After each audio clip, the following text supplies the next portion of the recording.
Vào số chưa? Rú ga đi.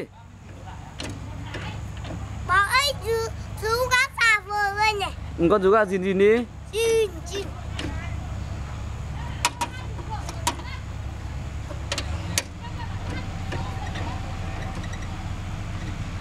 Bố ơi, chai tay để làm gì? Cái gì? Bố ơi, chai này để làm gì đấy? Chai đấy là chai dầu.